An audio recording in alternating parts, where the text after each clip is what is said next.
Hola, ¿cómo están? Volvemos acá a hablar de Madonna y especialmente en esta fecha. No estoy en el estudio, como verán, estoy en México, México lindo y querido, pero como pues estamos en este momento que hay que hablar de lo que sucede el 1 de diciembre, que es el Día Internacional de la Lucha contra el SIDA, no podía esperar estar en el estudio y hablar de todo lo que ha hecho Madonna al respecto, no solo para la comunidad LGBTIQ+, sino en general para generar conciencia acerca de esta epidemia desde los 80s. Como todos sabemos, Madonna siempre ha apoyado a la comunidad y más aún cuando se ha tratado de esta enfermedad porque ella vivió en carne propia la epidemia en los 80s. ¿Qué mejor que ella para ser, como se diría, como una advocate del tema, generar conciencia?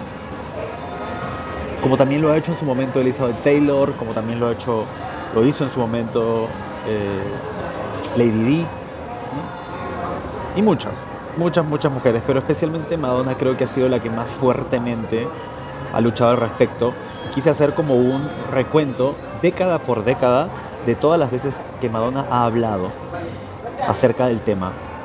Cabe recalcar que hay que tener en cuenta que al día de hoy más de 40 millones de personas en el mundo viven con la infección, que ahora en el 2023 más de 1 millón de personas la contrajeron y que además fallecieron cerca de 630.000 personas a causa de esta epidemia. Un dato aterrador es que casi 90 millones de personas han sido contagiadas desde el inicio de la epidemia y que además más de 40 millones han fallecido a causa de ella. Hay muchas formas de prevenirla hoy en día, pero sigue siendo un miedo latente que tiene la comunidad y creo que tenemos que agradecer siempre y ver parte de la lucha que se ha dado con respecto a esto. Así que quiero dejarles este compendio un poquito, década tras década, de lo que ha hecho Madonna, de las veces que ha salido a dar la cara al respecto, ha apoyado en danceathons, en discursos, en sus conciertos. Creo que la última oportunidad que los que tuvimos la alegría de presenciar el Celebration Tour y ver lo que hizo con Live to Tell fue un momento increíble. Así que nunca olvidemos todo lo que ha hecho y por eso es que acá les dejo este recuento con todos los videos que encontré y además subtitulados al español. Espero que les guste. Madonna was inspired to do the fundraiser when a close friend died of AIDS last year. It was her way of fighting back the disease with money and information. You know, AIDS is a powerful and mysterious disease that continues to elude us, but we are more powerful because we can stop it from spreading any further by educating ourselves and finding out the facts. The facts, in the form of a comic book, were handed out free to all concert goers. In the mid-'80s, she was a model at an early AIDS benefit fashion show. In 1987, she held pop music's first big AIDS benefit show at New York's Madison Square Garden. Madonna is coming to the rescue. She's putting on her running shoes to help youngsters who cannot help themselves. Madonna signed up for Care Sport Aid 88, a 5-kilometer race that will be happening in cities around the world next month. It's a benefit to raise money for sick or starving children. Madonna gets a T-shirt, as all the other runners will also get. Saving a child from starvation or the measles is possible. Care makes it possible, and all you need is a pair of running shoes. Many people think you can tell if someone has AIDS just by looking at them, but they're wrong. A person can have AIDS for a long time without showing any symptoms. So protect yourself. Not having sex is one way to avoid AIDS. Staying away from people who shoot drugs is another. If you do have sex, use a condom. It may be the most important thing you ever do, because what you see may not be what you get. Help protect yourself against AIDS.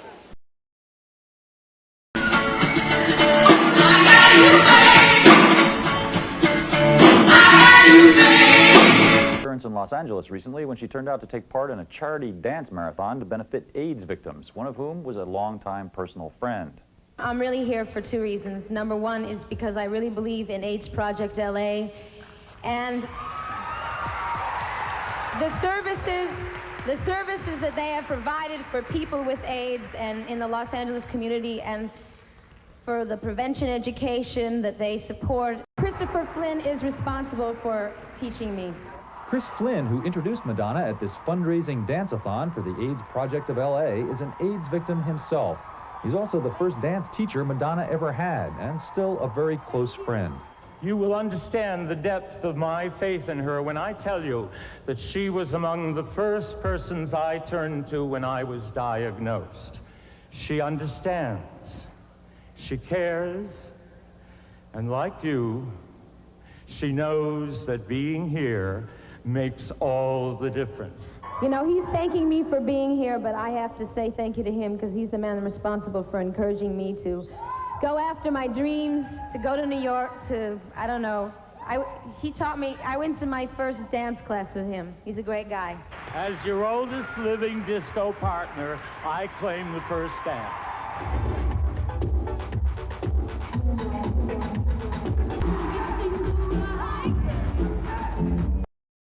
Taking her booty at AIDS dance-a-thons, and on her last tour, she held another benefit after her friend artist Keith Haring died of AIDS. I believe, and I hope you do too, that we can defeat AIDS.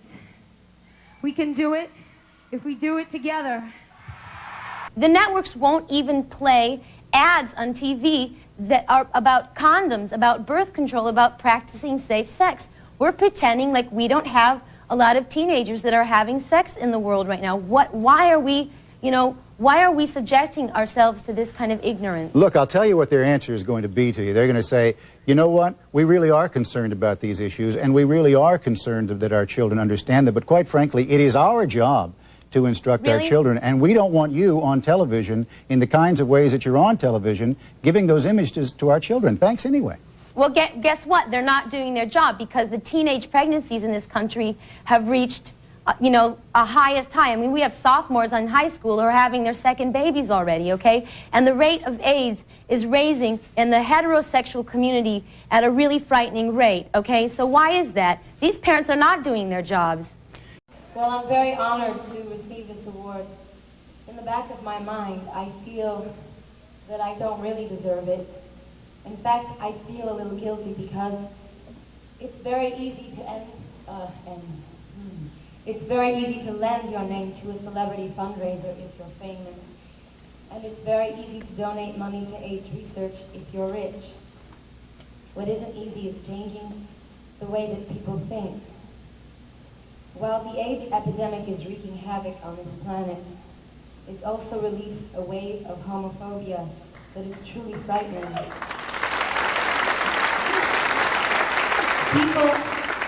People have begun to feel justified in their prejudices and their discriminations against the gay community and people with AIDS.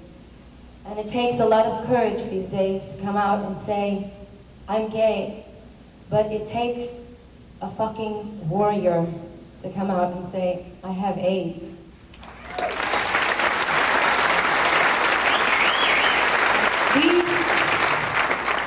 These are the people that deserve awards so much more than me.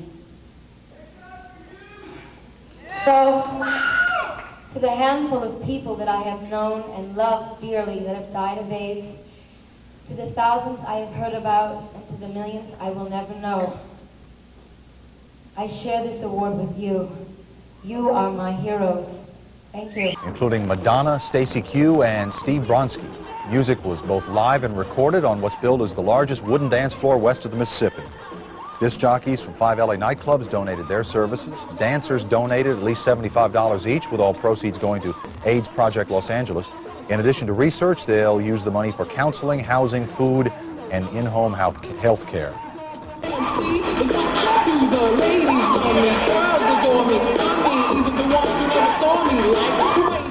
And Madonna was dancing enough for 5 people. The dance-a-thon is expected to raise several $100,000, and organizers say the money will go towards programs that help support people suffering from AIDS. A good cause and lots of fun, especially because that's the Shrine Auditorium, which has the largest wooden dance floor west of the Mississippi, and I would say they needed that dance floor too. Face the truth that AIDS is not a gay disease. It's a human disease. Now, I am not HIV positive, but what if I were? I would be more afraid of how society would treat me for having the disease than the actual disease itself. It occurred to me rather recently that what's even bigger than the AIDS epidemic, what's even more frightening, is the fear that this plague has given birth to. What they're facing is real. And if we can learn to deal with real, and we can learn to deal with our fears, then I'm hopeful that we can conquer this disease.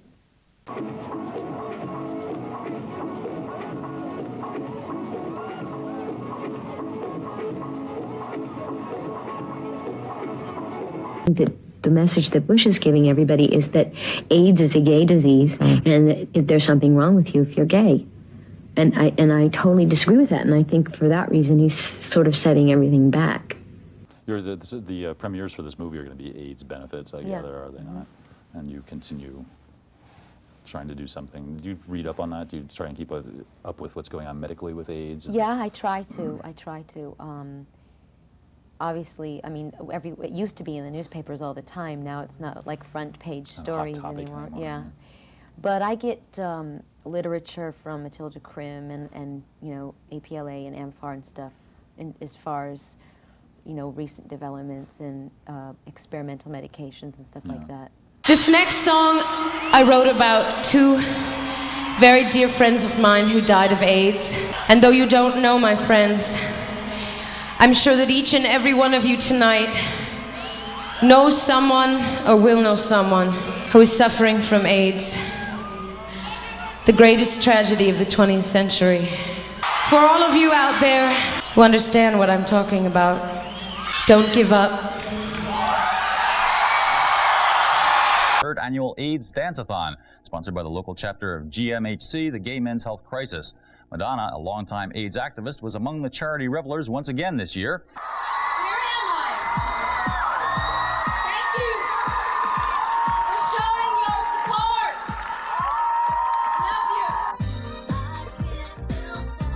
What do you do if you have AIDS?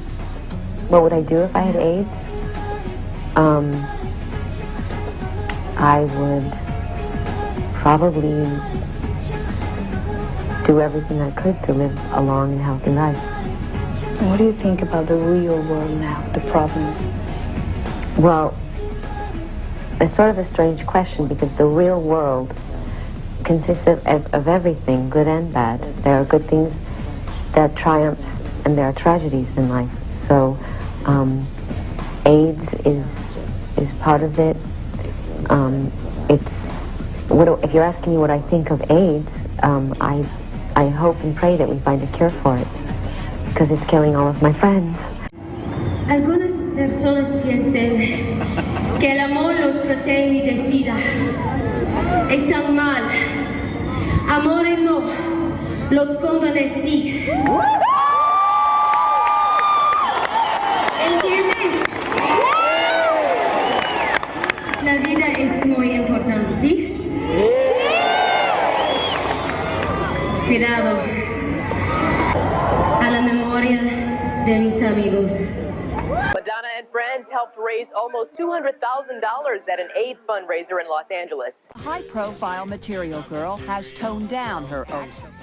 Here she is, grungy and down at a charity event in San Francisco. I think it's really pathetic because it's not headline news anymore, and I think a lot of people think it's just gone away, but it hasn't.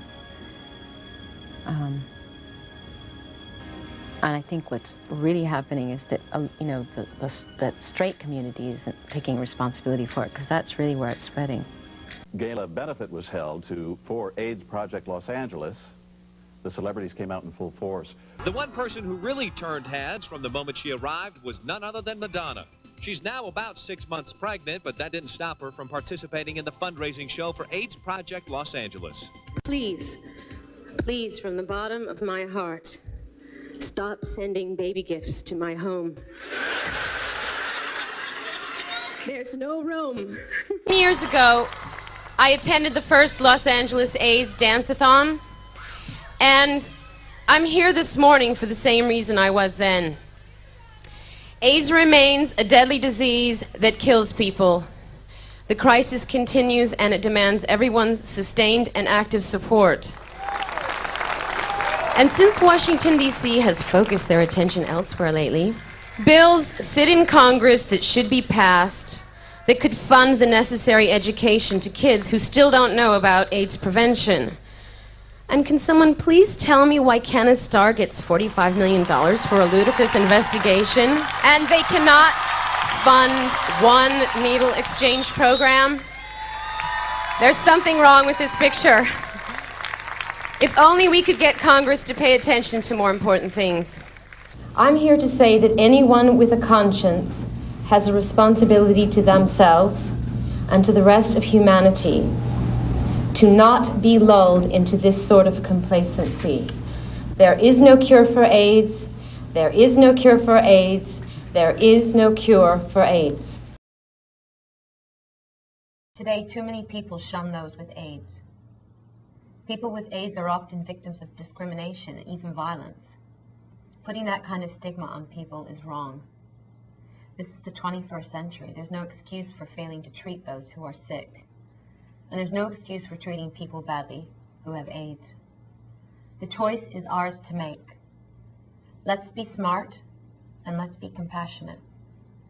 And remember, it's never too late to do the right thing. Will I ever have the chance again?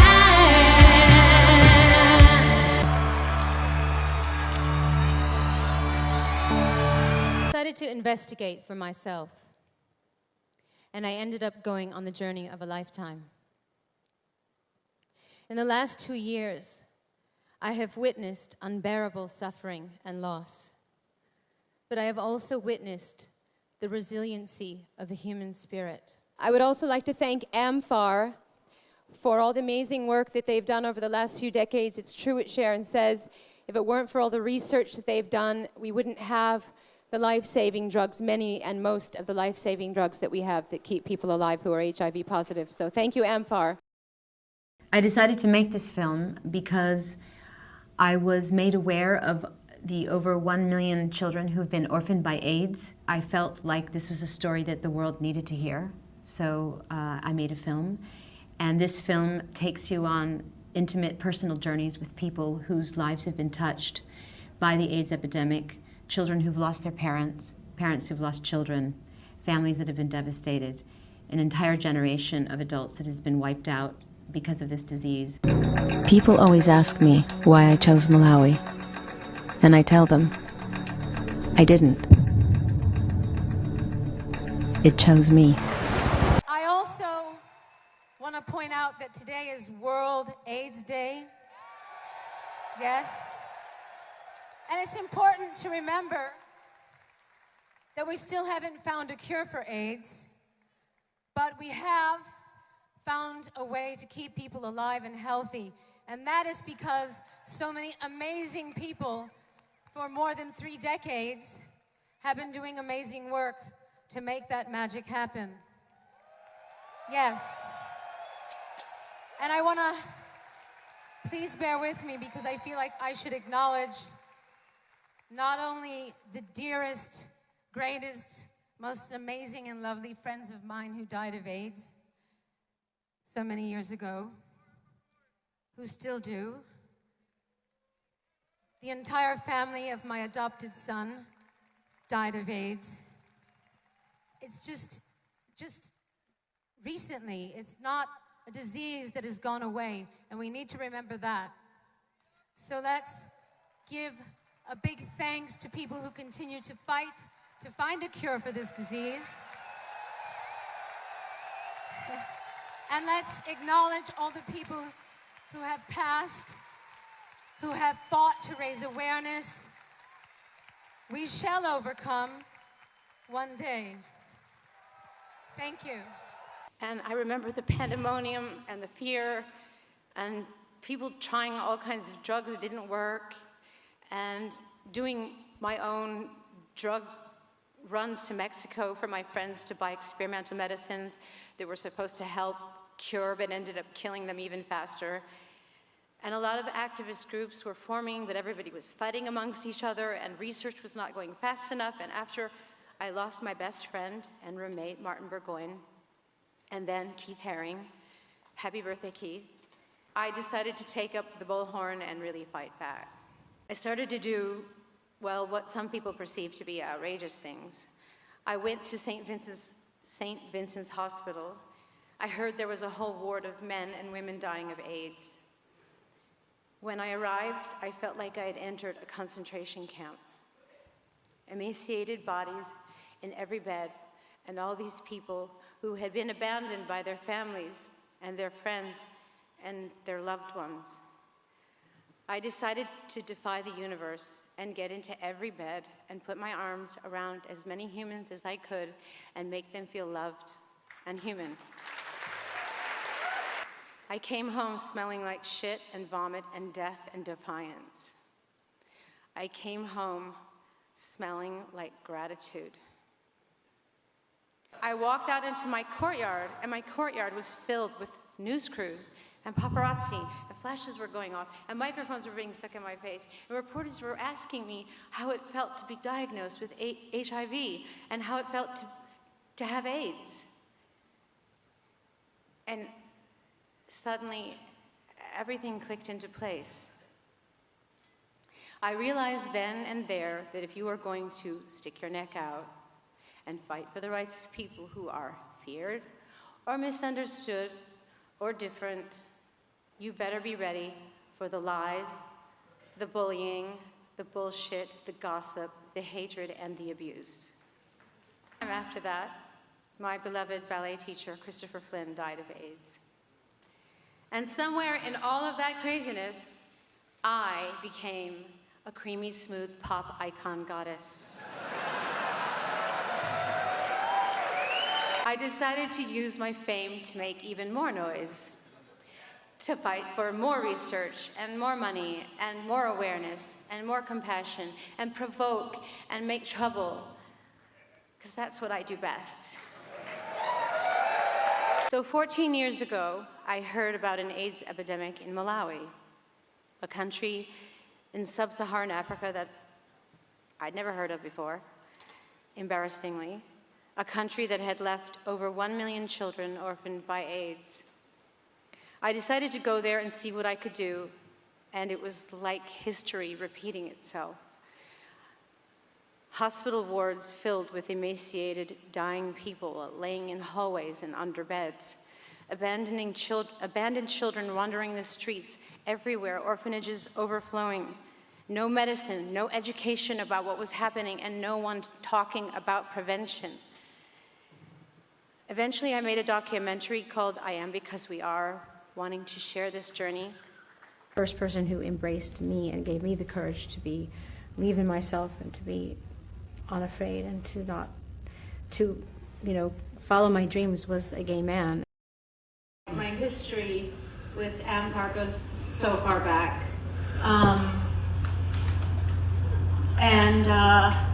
I'll try to be as unemotional as possible about a subject that has affected people's lives,